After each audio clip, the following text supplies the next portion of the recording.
I'm just going to take a moment and pull out my cards while people come in, and then we'll have a little bit of a talk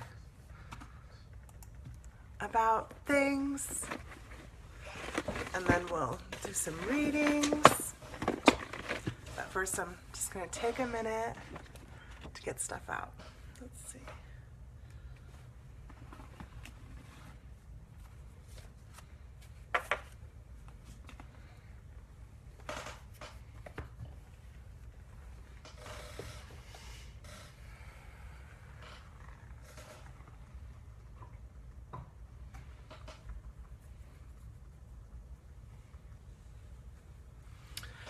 All right, so I'm going to go ahead and say good morning. I've been thinking a lot about how to show up, how to be of service, how to be available, how's the best way to create an impact, to help the masses, right? So that's what all of us are kind of trying to figure out right now. Good morning, Shauna. This whole process that we're going through of shifting, I think it's right on time having something like Facebook Live come and become available. I've been doing energy play on my Zoom, in my classroom in Zoom for the last, about 8 or 9 months now. And it seemed like that was a really hard way for people to show up. And I'm realizing that not everybody is comfortable or ready to be seen. So, and the fear of showing up in that way is a fear of being seen. So this way of showing up in Facebook Live is a really great tool that we can use.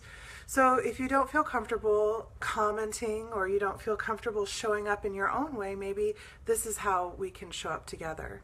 What I wanted to say is that by coming together in these spaces, coming together consciously, even if you're viewing this video later, or if you're attending it right now, we're creating a collective, cohesive consciousness that allows us and enables us as a group to pull up more of what's ready to be released from the collective, from this human collective. Each person who shows up to a group healing session brings all of them as well. And oftentimes you'll find that other people can bring up and resonate things for us that we couldn't resonate for ourselves, that we couldn't find in ourselves, that we hide from ourselves pretty efficiently and effectively. So this is one of the reasons I love the group healing format. Now, what I've been thinking is I'll try doing it this way for a little while. What I have when I wake up in the morning is a stream of messages from people, and I love them. I love all of you. It's so awesome to have such a beautiful community, and to have so many people supporting me and supporting my work, supporting my growth.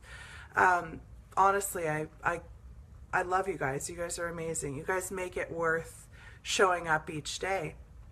So I thought, what if in the mornings, if maybe 9:30 in the morning is a time we can show up together and share what we're doing. So during this feed, when I'm on, I would love it if anyone feels like they want to share something, or if they need some support, or if they're struggling with something.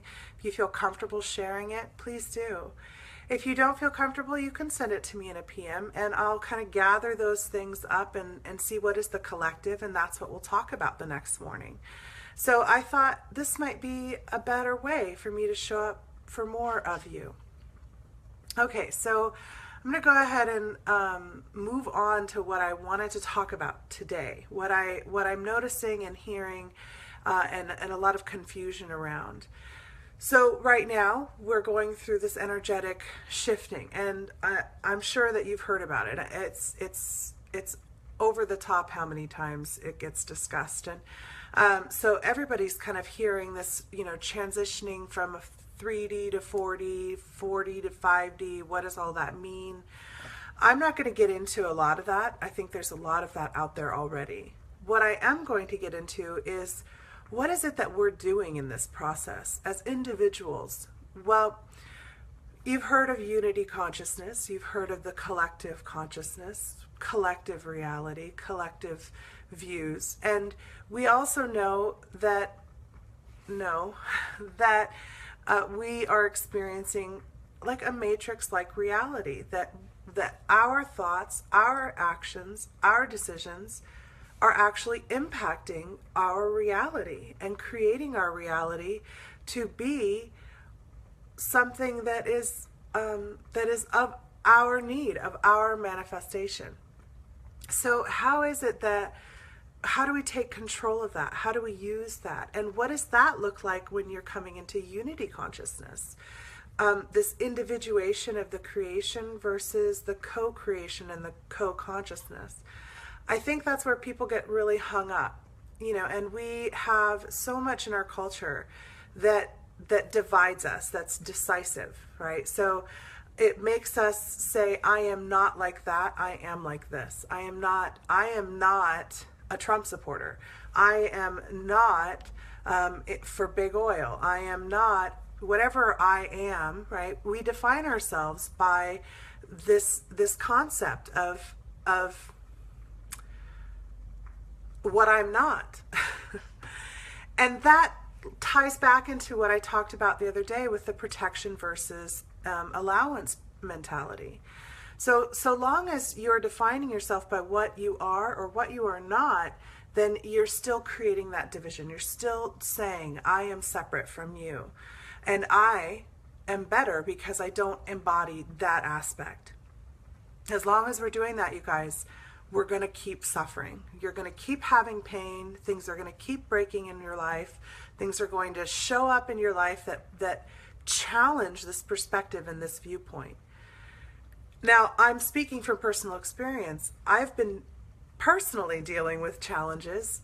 As always, we all will be right now. That's part of removing and releasing that which defined me. It releases us from having to participate in the dialogue, in the exchange of what I'm not. If we sit there and go, what if I am? What if I'm just as closed, just as limited in what I believe to be true as that other person whose beliefs upset me? What if that's a part of me too? Can I still love me? Can I still accept me? For some of us, we need the external learning system because the external learning system allows us to not internalize our own self-hatred, our own fear of self, right? It allows us to, instead of owning our own behavior, we externalize it and say, look at how this person has behaved. So when we're coming into unity consciousness, what's happening is the divisions between you and another person are getting smaller and smaller and less obvious. And as you're spouting what you want that person to recognize they're doing, this little voice in the back of your head is going, I think you're doing that to me too. And that's the trick. That's how you get out of the externalized mirroring system. The externalization where that person is separate from me and I exist over here is by saying, oh, are they serving to show me a mirror of my internal climate?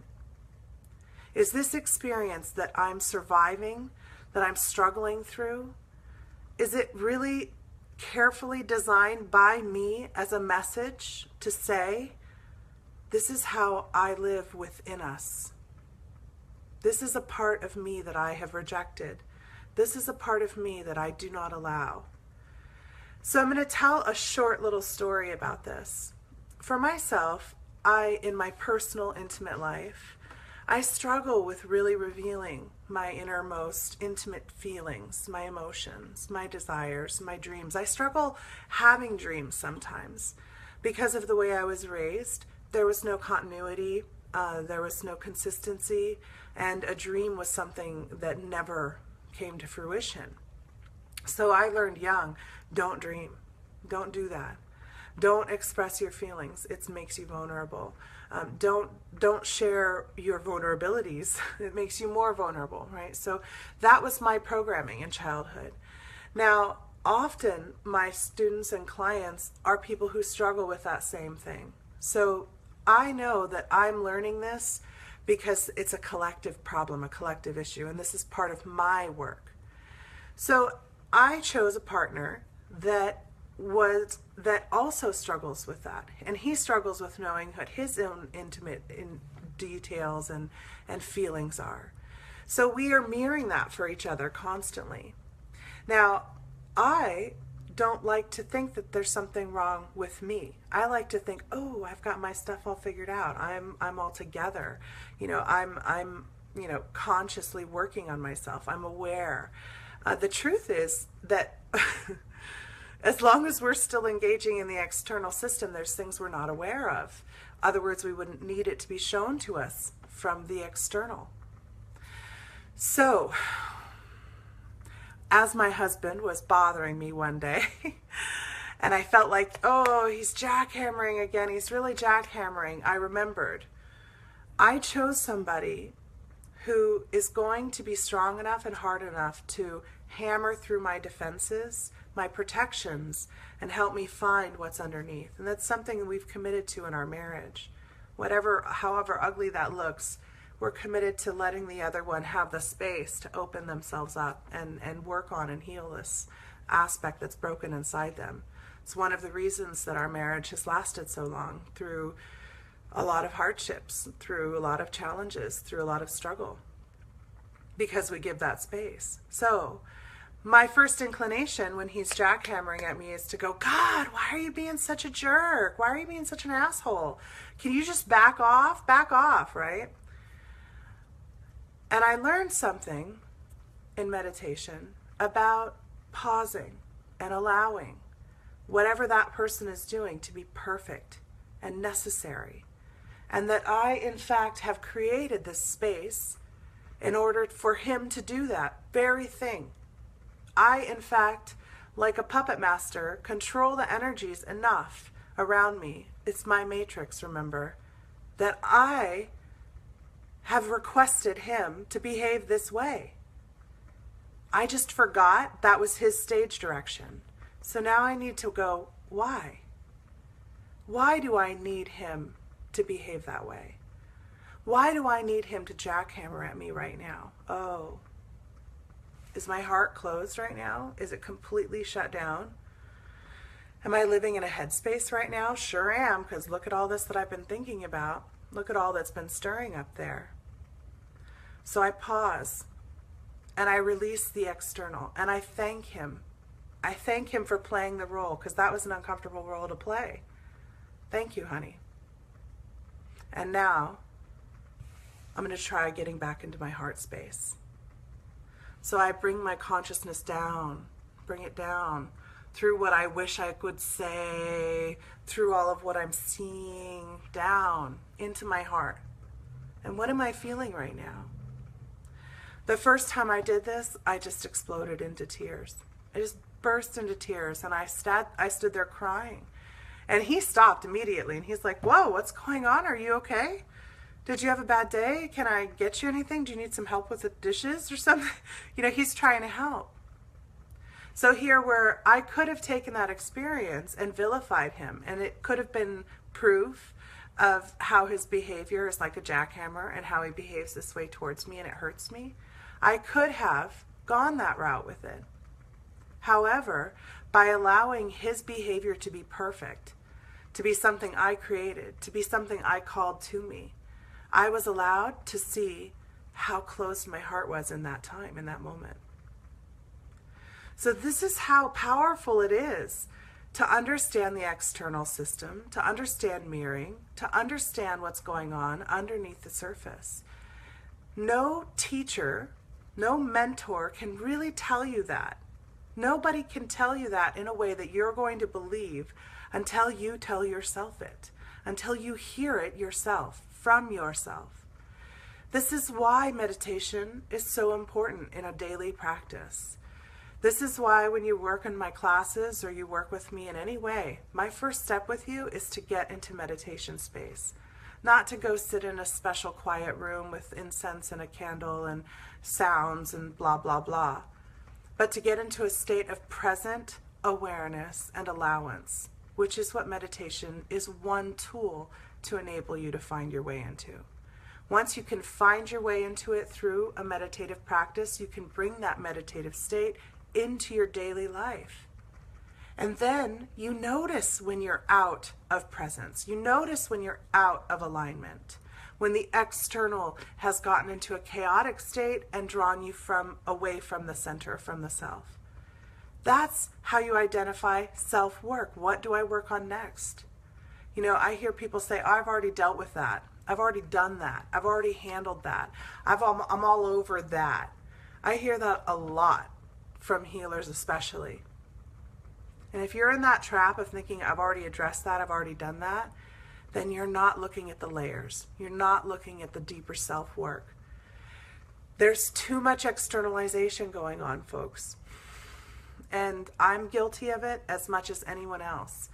So right now, this process of coming into unity consciousness is accepting that external. It's all about looking at that person across from you and saying, wow, I'm so glad that you're a part of this whole race of people. I'm so grateful that you are here and present as a part of everything. Because if you can accept that person and find a way to see how they're serving the whole consciousness, if you can see that and find that way, then you can actually accept yourself that much more. And that's the game. Finding a way to fall in love with you, to forgive you for separating yourself from the collective, to forgive yourself for forgetting that you're God, that you're a piece of God here creating. It's all about forgiveness. The external's only there to serve, to show us what we hide from the internal. So that's my little lecture for today. If you want to learn more about that or work more on that, that's essentially what my Life Mastery class is all about, is learning how to really master this understanding of the external. Not so that you can learn how I work or what I believe, but so that you can have a collective of tools, perspectives, concepts, so you can begin to build your own mastery, your own understanding of your creation. Because that's what it is, it's yours. So I'm going to go back through and see who commented. And then I will start doing card pulls for you guys. I think Shauna was the first one. And at the end, what I'm going to do, let's see. So I don't know if you guys are aware, but Shauna broke her leg. And it made me think, oh, maybe we can do a meditation at the end that would be supportive of healing work, healing. So Shauna, let's see.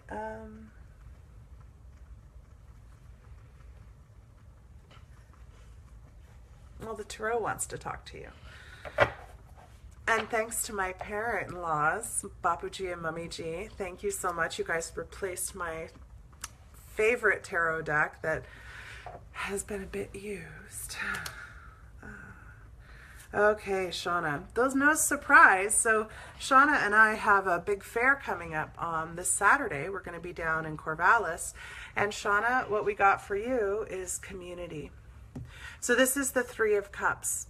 And the Three of Cups is a, especially in this deck, I love it. The image is three mermaids, and they're in a circle together. They're in this sphere together, and they're each holding a cup, a vessel, and they're offering it into the center, into each other. So this is really about a time of community for you, and reliance, and understanding, and allowance, and receiving, and giving. So no surprise that you're needing... that you're getting some support with receiving and giving and seeing your community, which is exactly what you came here for. Yay! So awesome. Okay, so let's see. Somebody's at my door, but they're just going to have to not get the door answered. Let's see. So Julie, I think you're next. I think the goddesses want to talk to you. Yeah.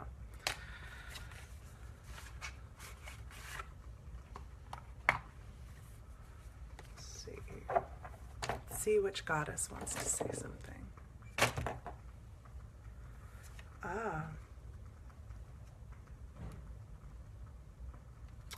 You got Amphitrite, another mermaid. This one, she represents willpower. She's a sea goddess, right? So, let's see, there we go. You can kind of see her. One of the aspects of this card, I get her a lot actually, is about how we have to understand and embrace how much our will, our desire, our unconscious thoughts are impacting the energetic climate around us. So one of the things that she does is unconsciously creates tempests in the ocean as a response to her anger and her frustration. And willpower is really about the ability to feel and experience something, have a desire, have a dream, but to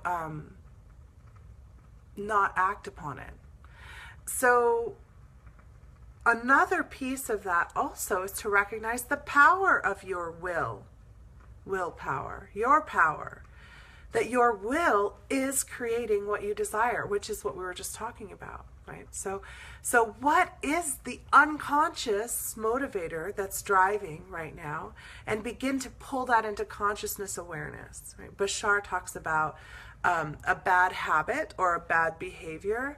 It can only last so long as it's unconscious. Once it becomes conscious, it becomes a choice. And that's how, if you find that you're still acting out or behaving in a certain way or reacting in a certain way, you have not yet seen how that's actually serving you. That's what's not yet been identified. So that's the key there, is to see, how is that serving me? How does this behavior help me? What am I actually trying to create? And what I've found is that any kind of maladaptive behavior that's defensive or in a response reactive state is designed to create space for yourself when you have yet to learn how to do that. So let's say your behavior is to get flustered and irritated and be short, I can't be on top of it. So I'm just as an example, if that's a problem response, well, you're going to first of all have lots of opportunities to practice different ways to respond. So you'll have lots of situations that continue to come up until you find the way that you like responding, that works for you. Second, you have to understand that way of behaving creates space for you. It makes it so others don't want to help and support because they're like, oh, I don't want to overwhelm her, or I'm going to give her some room, So sometimes that's how we're actually protecting ourselves. And we may look at it as a bad behavior because we don't like the way that it's manifesting, but we like what it's manifesting. Well, that's kind of like saying, bad ice cream. God, you taste so good. So it's up to you. Do you want it to continue to be a bad thing, or can it be a good thing for what it's doing for you? Thank it, receive it, and move forward. And know that when you need space, it's time to speak up. Not react and respond, but to speak up and say, you know what, right now, I've got a lot on my plate. So you can put it over there, and I'll look at it when I get a chance, right? Okay, so let's see. Who's next? Zion. Hi, Zion. Let's see. Let me see. So one of the decks that I really, really rarely use, though I've had it forever, is the Phoenix Past Life deck.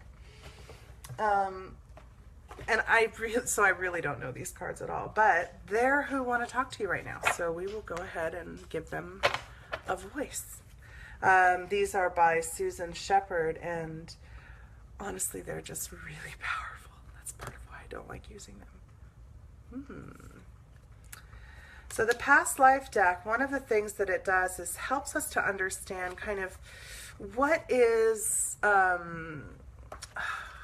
do I put it? What kind of energy is impacting me?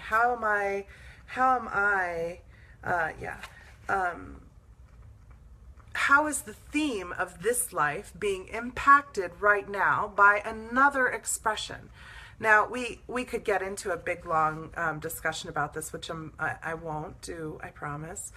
But most of us who are working in a similar way as what I do easily accept and understand that time is not a reality. That time is purely a manifestation of a linear process of experience. So once that becomes a reality for you, as I know it is for you, Zion, you begin to see that past lives are not past lives. They are current expressions. They are current lives that are going on. And they're all happening at once. And every aspect of that life is happening at once. But what's occurred is there's a bleed through between this strand of expression and that strand of expression. So perhaps these strands are working a theme of your expression, right? So when we're working on past life stuff, when you hear people talking about past life readings or working on resolving a past life, you're not going to resolve it. You're not going to make it go away. You know, it's already there. It exists. What you're looking for is, how are these themes coming together, because that's a greater theme that I'm working and learning. So that's where I think it's valuable to look at and understand not past lives, but your multiplicity of your expression. Where is your multiplicity turning into like that clumped spaghetti? And do we want it to be a clump of spaghetti? Usually we do, because it's a weight of some bigger issue that's being looked at. So the past life card that you got was, this is 21, and it's the Russian Byzantine Cathedral is what the image is. Now, I'm just going to read some of the briefer description for this. So they have a key phrase, which I love, and this is perfect for you. I enfold while I expand. And that's one of the things, you know, I feel is so important for us to understand. Why I mentioned earlier, when you say, I'm already done with that, I've already dealt with that, you mean you found the fold of that? Okay, great. Now let's start unfolding and unpacking and opening that up. So, you know, this is talking about a Russian expression, which it's not surprising for you either. Jupiter is the ruling planet for this, the light of generosity and expansion. And your work is so generous and so expansive for so many people. So this is something you've been doing for a very long time, my love, and I'm sure you know that as well. Here's what this little paragraph says. There's a wide scope of mind and soul and the ability to conceptualize or think big. Attraction to religious ritual and opulence, fascination with opposites and the mystical workings of good and evil, warm, open, and loving, will accept or tolerate almost anyone as long as respect is given. I think that's very true of you too. Freedom loving with an ability to inspire others to greater things. So this is your life work, love. That's awesome. And I think you're not too terribly surprised by that. So, let's see. Who's next? Drew.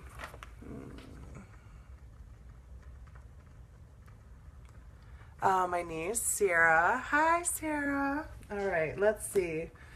Which deck wants to talk to you, my little one? The Messenger Oracle. See, this is a great way to spend the morning, right? We can do this for a little bit each morning instead of me trying to have frantic 40 chats or whatever it happens to be that day. Let's see. Sierra. Interesting. So what you got was, this card is entitled Heed the Messengers. So you're getting a lot of signs, and I think you mentioned this to me, that you're starting to notice more of the synchronicities, more of the signs of things, more of what's going on around you, all of these things that are happening and occurring in your life. Now, signs can be big and signs can be little, right? A sign can be a huge in your face, a car accident, a house burning down, a breaking of your leg, Shauna. But signs can also be small, right? The other day I was driving along and I was talking with somebody about how I feel like the flow is really strong right now, and the energies are flowing, and it's if you're resisting it, it's a big bash that you get, like a flood, if you're trying to stand stock still in the flood instead of flowing with it. And I said, but I also feels kind of like if you just allow everything that's coming, because I feel like that's what it's all getting us to, then there's just so much there for us. And I look up and there's a car right in front of me with 888 as the license plate. So 8 is that infinity sign, is infinite abundance. Signs are everywhere. I love driving around with one of my friends. He's kind of like the sign reader, and when we're having a conversation, literally the confirmations are, look, there's the billboard that has, I'm hungry. Hungry? Yes, I am hungry. Oh, well, maybe we should get some burgers. Oh, burgers? There's a sign for this burger joint. Like, everything is, it's just, everything flows, and he's so good at spotting those little signs. Like, he's just perfect at it. So this is calling to you to check out those signs more, Sierra. What are they showing you? Where are they leading you? Are you having a conversation, then you hear something about it? Are you hearing something 3 times or more? That's kind of a rule of thumb in the community is, hey, if this is your 3rd time of hearing it, it's time for you to do it, or listen, or follow through with it, or it's for you, right? It's a message for you. Start learning what signs represent. Start learning what the number vibrations represent. Is a good way to do this. You can each number has a vibration, a frequency that it's expressing. Just like each note, we label it A, B, C, and D, but that's a frequency that we're labeling. The same is true with numbers. So numbers are one of the number 1 ways that the angelics and other dimensional expressions will express through here. It's an easy way for them to manipulate vibrations and to be like, here, boom, here's a message. So learn numbers. If there's certain animals that you're seeing a lot, then find out what they mean. What kind of spirit animal are they? What totem are they? What do they represent? So that's the message there for you. Harvey. Hello, Harvey. If you guys don't know already, our favorite Indian food place in town is Harvey's Mom's Place. It's a cart on 12th and Morrison. Is it Morrison? I think it's Morrison. It's one of those Max tracks. It's the last Max track. Yamhill. I should know. I've only been going there for like 13, 14 years. They have the best Punjabi food. It's all vegetarian. It's super delicious and so good. Okay, so Harvey, let's see which deck wants to talk to you.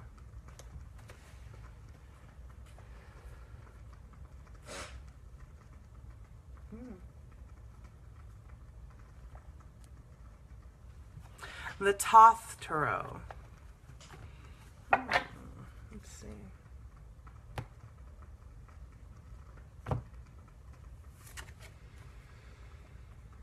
Oh, I love this card. Okay, so this is the universe, is this card, the universe. There's a lot there. So the universe card and many other tarots is called the world. The world card is the last card in the major arcana cycle, and it represents perspective, getting that bigger, grander perspective, the full view.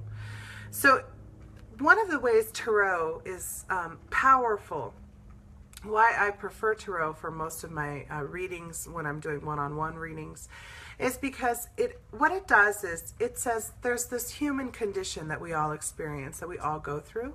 And in the human condition, we have a set of experiences that must go through in order to fully understand the entire process. So the world card is where you're at the end of all of those things. You know, so you start by being the fool. You're not actually in the lesson yet. You're kind of the fool and you don't know anything yet. You're just waiting to see what happens, waiting to experience. So then you drop in and you're the magician and you're learning, okay, what's a mastery of what are my elements that I work with? What tools do I have? And then learning, okay, now how do I have an idea about it? Now how do I manifest the idea? Oh, now how do I organize what I've manifested?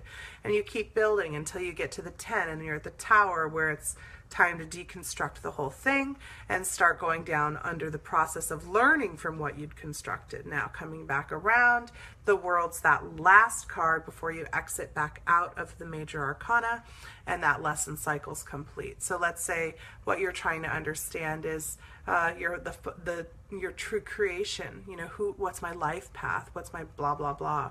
This is telling you you're at the end of a major growth and learning cycle, a process of understanding. Now it's time to let go of the battles, of the conflicts, of the beliefs, and just start looking at what did you go through? What have you been experiencing? What is the greater message that's behind it all? Have a universal perspective.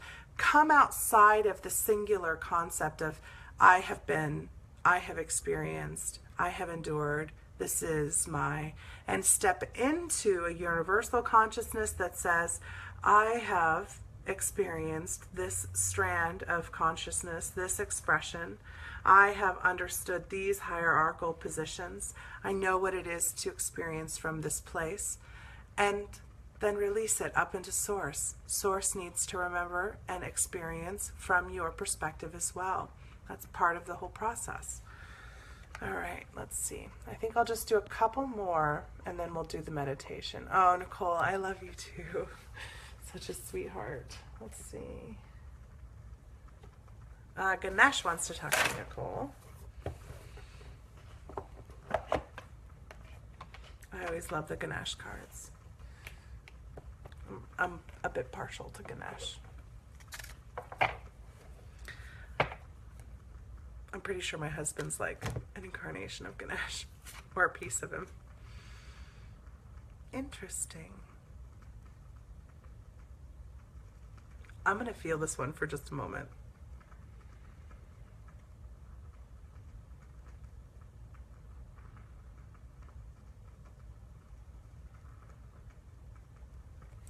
So this is a card that's an interesting one. It's called Protection. Now, I talked about Ganesh yesterday a bit with telling the story of him. One of his first jobs, he was birthed and created to be a protector of his mother, to stand guard for her while she bathed, to hold her in his heart. He absolutely loved and adored his mother, and he's become a protector for the people in many ways. I could be wrong, and if there's any Hindus in the audience, please correct me. But Ganesh is one of the more universally celebrated gods in the Pantheon in many different regions around the country. You know, in each region will have their own god that they focus on, that they follow more closely. Each caste, each family will have, you know, the one that they have as their main family gods. Ganesh is one of those kind of universals. Everybody loves him. Everybody loves to celebrate him. He's spanned far beyond the boundaries of Hindu culture. He's accepted and embraced all around. And I think one of the reasons that he is if you give this dude some sweets and you like create a space for him, he is all over it. He's like there. He's there to help you. He's there to remove things for you. And I think right now you're in a space where you are feeling a need to protect yourself. What's popping for me is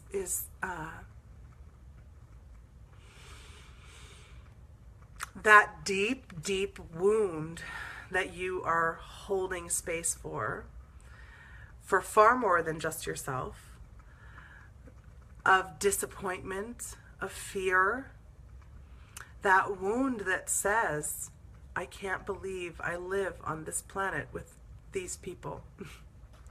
There's a lot of us holding that wound right now. So this protection,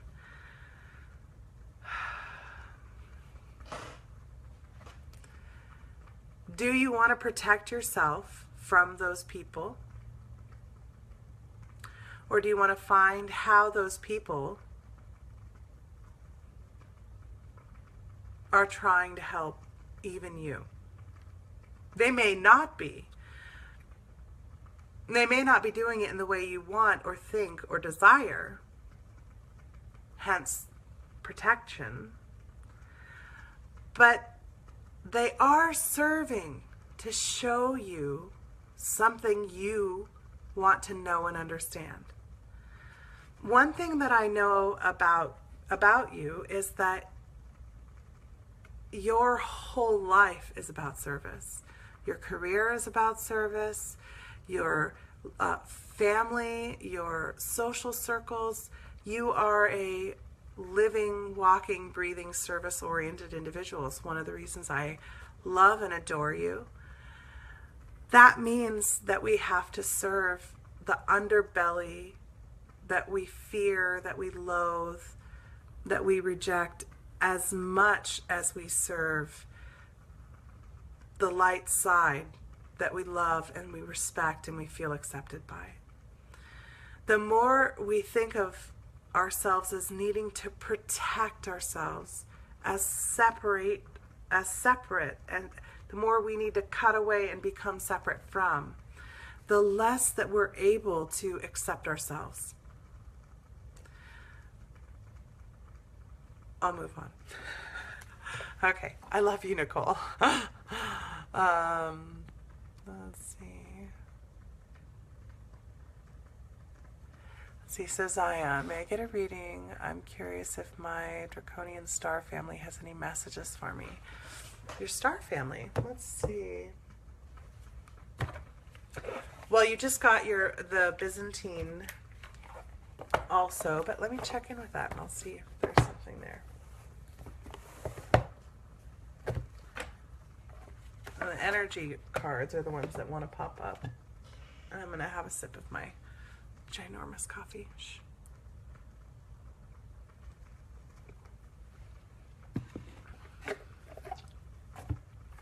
My husband has discovered that the best treat in the world at night is a bowl of cereal with my coffee creamer added to it.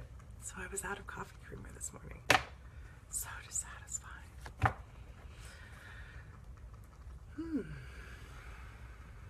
So, Zion, what I got was broken heart. So right now, I'm going to feel it for a minute.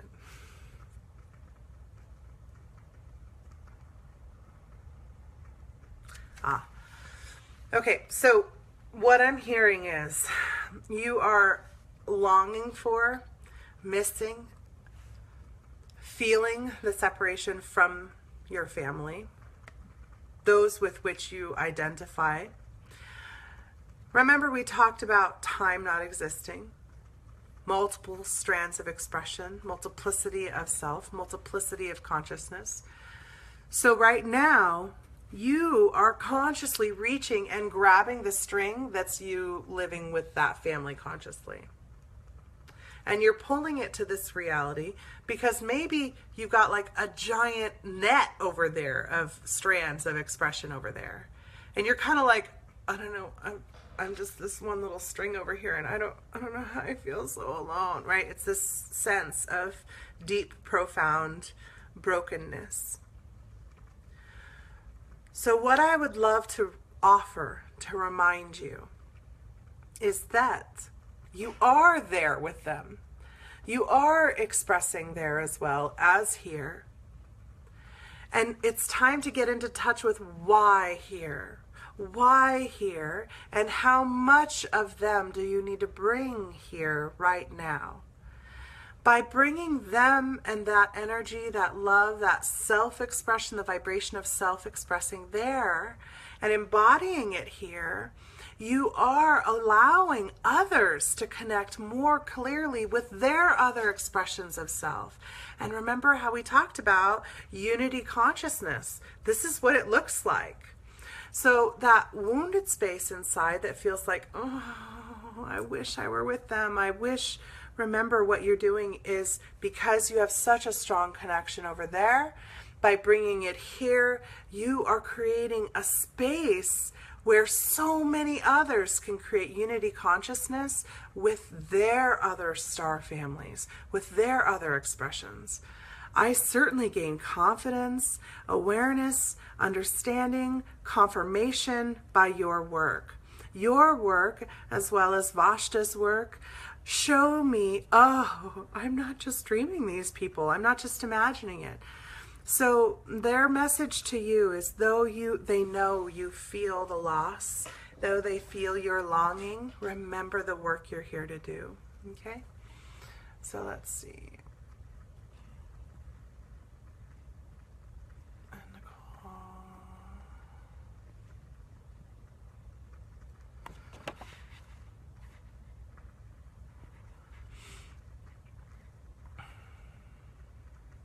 And Rainy, let's see, okay, Rainy, let's see, what do we have for you?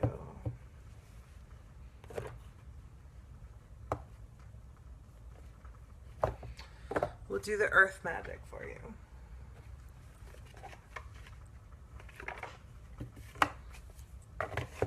Let me just see how many more there are.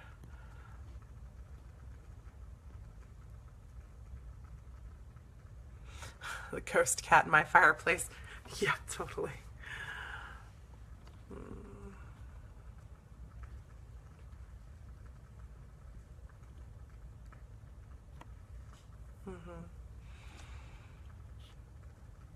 Okay, so I'm going to do just this one last one, and then I'm going to lead us in a not too long meditation on just on healing. How to support the body in physical healing, and of course we'll be focusing on the skeletal structure. Rainy, you got river movement. So water is one of those themes that I talk about a lot. Bruce Lee talks about water, I can't quote him exactly, but he discusses, how it is to be water, to be soft, to be malleable, to be able to fit within any space, any container, but also to be hard and to create a force. I talk about water in readings a lot as, that energy force, that life force, the flow in your life, the flow of how water is moving through in your life. What is the flow like in your life? Are you feeling stuck? Are you feeling stagnant? Are things stuck around you? This card comes up when it's time to get some things moving, to get the flow going, to step back into the flow, to become more in allowance, to create a space for the self to grow from. River and movement. So you can embody movement in your life. Literally, you can move. Sometimes the cards are just literal. You're contemplating some sort of movement. So this is encouraging movement for you. What that move that you feel pushing or enticing you, there's a reason for it. It is something to look at, to become aware of. So yeah, movement. Another thing, I'm also kind of hearing dance for you. I don't know if you're a dancer or not, but getting your dance on. Maybe go put some music on, get up and move around.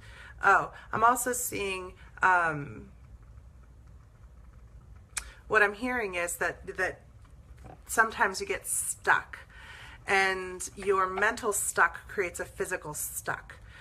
So the only way we can break that pattern of getting stuck, which I also struggle with, is to get up and get moving. Create things that force you to get up and move. Make an alarm. Set a task list for yourself that creates things that encourage you to get up and move around a little bit. When we get up and move around, we remind our bodies that nothing is permanent, that nothing is stationary, and stagnation is not a part of us, right? So we want to encourage that in all different ways. Okay, so that's the reading part, and then we'll just do a quick meditation part. I'll close out with some meditation.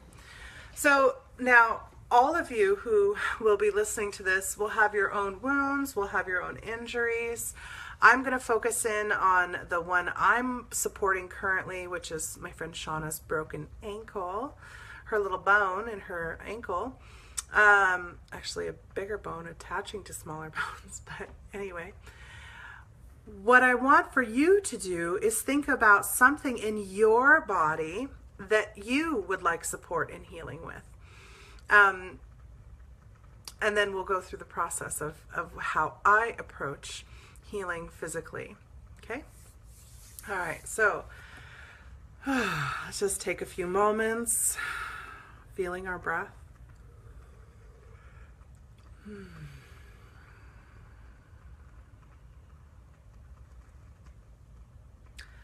As you're breathing in this present moment of awareness, feeling the air passing through the nose, up through the sinuses, down into the throat and the bronchioles.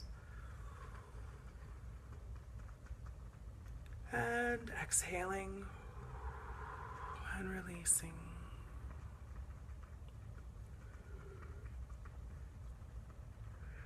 Already this is starting to move some things for some of you. Coming into the moment, coming into the breath. You can do this anywhere, at any point in time. Breathing in, present moment awareness. And as you exhale, release all attachments, just like little hooks in this morning, in yesterday. Just unhook yourself from those thoughts, beliefs, feelings, experiences. Breathing in, present moment. Smelling the air, feeling the temperature of the air in the body. Exhaling and release your little hooks from all the rest of the day, everything else you've got going on.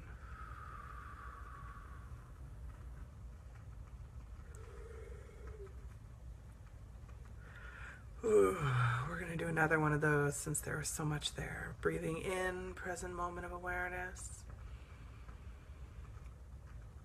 And exhaling, unhooking yourself from anything you've got coming up the rest of the day, tomorrow. Don't worry, they'll all still be there. In this moment, it's a release.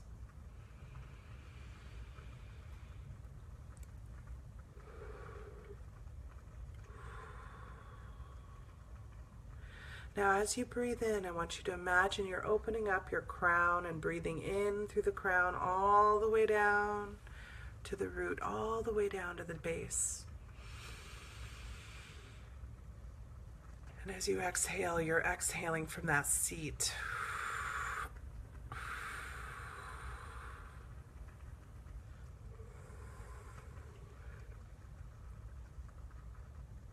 Breathing in through the crown.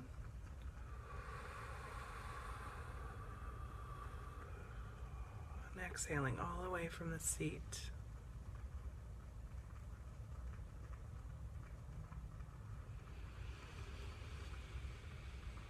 Continue to breathe like this until you feel yourself fully present. You feel your feet on the floor, you feel the seat beneath you, you feel your body. Is it warm? Is it cold? Is it comfortable?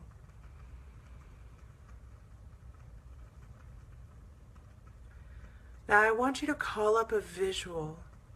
If you're not a visual person, then imagine or feel or pretend like you are, right? So much of energy work, consciousness work, is about the imagination. The imagination is not what is unreal. It is tapping into a space where it could be real. And that's what the heart of energy work, consciousness work is. So imagine a blueprint, like you've got an X-ray up on the screen for this skeletal break that we're talking about with Shauna. Or you have a scan of your body, an MRI scan or a holographic imaging scan. This is blueprint work. This is how we do blueprint work. So imagine the area of your body that you need healing in. If you are struggling with your digestive tract, you can imagine the digestive system, just like you're seeing a schematic of that full digestive system. Whatever your struggle is physically, call up a blueprint in your mind as though you're a doctor looking at this. Allowing all that is to be there. There's no fear, there's no rejection, there's no anger. We're just looking.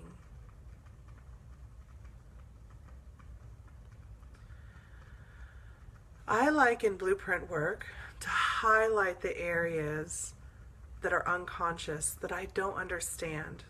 So let's say for the breaking of the bone, call up that actual broken space and project your consciousness into that space. Give it a mouth, give it a voice. Allow that space to speak to you. Why is it struggling in this way? What is it showing you? What is it creating for you? Does this illness give you the excuse, the checkout, so that you don't have to do what you don't want to do? That too is driven by a belief, by the way. How is this serving you? Are you struggling with leaky gut and digestion issues? Is it there to show you that you're unconscious about what you're stomaching in your life?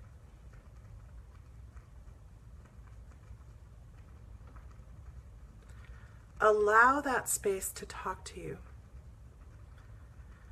Before you do any healing work in your life, healing implies there's something wrong. We're used to thinking in terms of what's wrong and how do I fix it. What if it's not wrong? What if it's perfect? What if by treating a symptom and ignoring the root, the cause, you create a worse problem? If we have a car and the oil is constantly running out and we just keep filling it and think it's all fine, but we never look for the root, the source of why is the oil running out? Do we have a leak? Is the gasket broken in our engine? Is it burning up?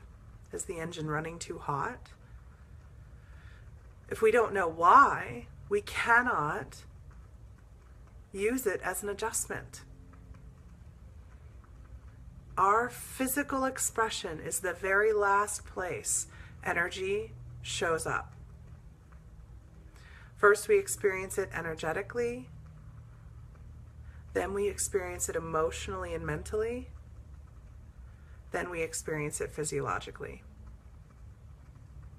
If you've ignored the energetic, maybe you learn to tune out to your senses, and then you've ignored the emotional and mental piece, where maybe you were upset about something, maybe you never got to speak your truth in your family, now you have thyroid issues,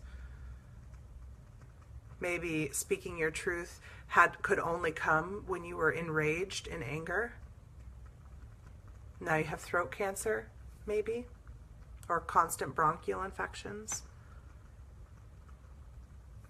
None of that can be changed until you look at it. You can go to a healer and you can have them work on that and you can walk away and feel better. But I guarantee you in a few weeks, that's going to go away and you're going to be right back where you started because you don't understand why it was there in the first place, how it was serving you. It's something that was rejected.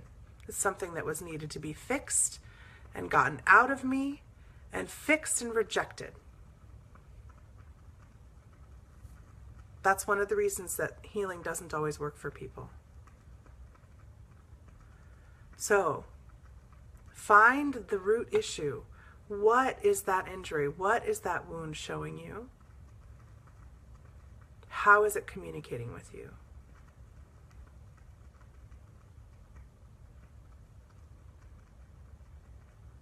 As you receive the information, notice how the space of injury that you were holding is already relaxing a little bit more. The tension around it, maybe the stress space of it, the wound of it, is lessening.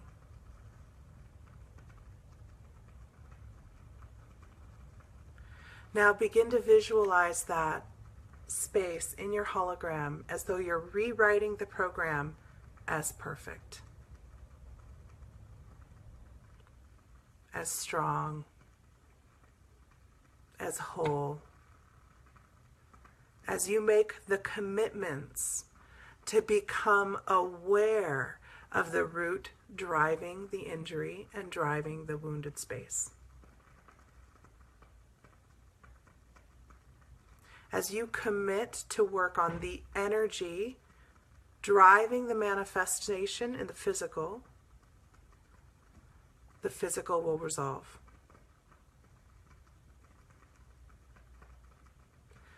Go back into that space, giving that space a mouth, and ask, is there anything else I need to know from this injury?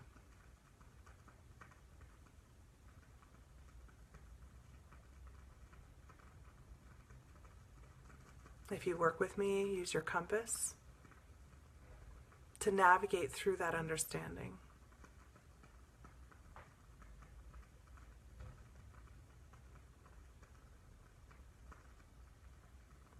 And then just like we talked about the river and water earlier, this is my favorite part of doing physical healing work.